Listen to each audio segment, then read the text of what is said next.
What up, guys? Welcome back to the channel. This is your boy Jay Reed for Leaky Honda. This is what we're gonna be doing today. I wanted to go out to the track and take the Corvette, but the weather is kind of cold. So instead, we're gonna try to get this timing cover back on the old Civic so I can get it fired up.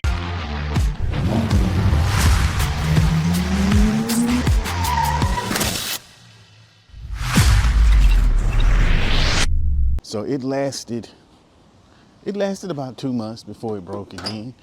But this is because I broke it. So there's that part. If you recall, in the last video, I was trying to check the cam seals to make sure to see what the deal was with the actual cam. I mean, with the oil leak. And in the process of doing that, I broke a cam bolt. But we got some more we're gonna put in there and see if we can fix that, do that. Whoop the bop, boppity bam. I need to get this belt back on. We need to do that. It's just a bunch of stuff that I need to do for the moment, just to get it back running again. I don't think I'm going to even worry about the oil leak for right now. The motor really just needs to be rebuilt, to tell you the truth. So at some point I'll do that. But for now, I need to at least get this belt back on correctly so I don't mess up the timing, so I can run it and move it around.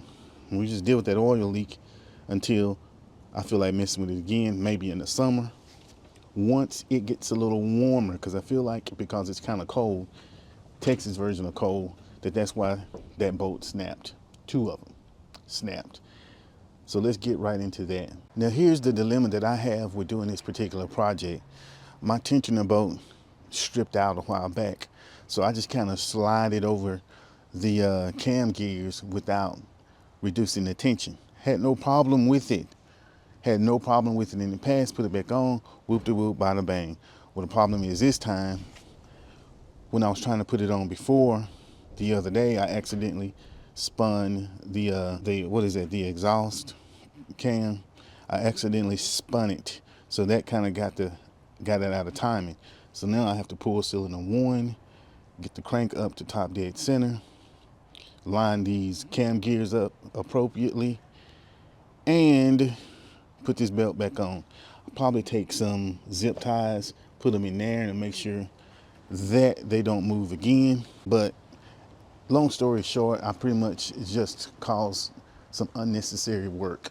We got the wheel off, we can better access the crank pulley bolt. I think this is a 19. I hope it's a 19, because I don't really, yes, it's a 19.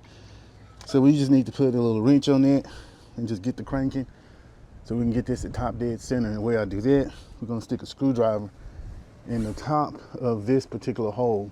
I think I mentioned that. And we're gonna use that to get it to top dead center. And then we're gonna lock down the cam gears. I think that's what we're gonna do.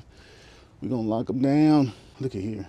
Yeah, I gotta get some cam bolts in there. Shit, didn't mean to do that. Okay, so we got the cams lined up-ish. This is what I'm talking about right here. Seems pretty straight to me. We got the cylinder 1 at top dead center. Now I'm gonna zip tie those 2 together. Hopefully they won't move. Well, they shouldn't move if I zip tie them real good. And then we're gonna get this belt on. Actually, we're gonna do something a little different. I forgot I had this thingity boppity to hold the cam gears in place. So we are gonna use that instead. As you can see, I done closed my hood, put my tools up, and ready to call it a night. Man, I think I finally fought that timing belt until I couldn't fight it no more. I guess it's tight. Guess we'll find out when I start it up and it started flapping. But I mean, I did the best that I could with what I had. Now I was gonna put these cam bolts in and start it up. Boo da boo, bada bam. Couldn't do that because I ordered the 55 millimeter bolts came in, but the 35 millimeter ones, which is the short ones, they did not. Guess they're running late. They should have came in at the same time. Amazon really gets on my nerves this time of year. It seems like you can't never get anything on time, and it can really get frustrating. So now all that means is this project is going to continue for another day. And the irony of all of this is, after all is said and done, I'm still gonna have that damn leak. I don't know why I put myself through this. Y'all like, comment and subscribe. At least, please, for your boy.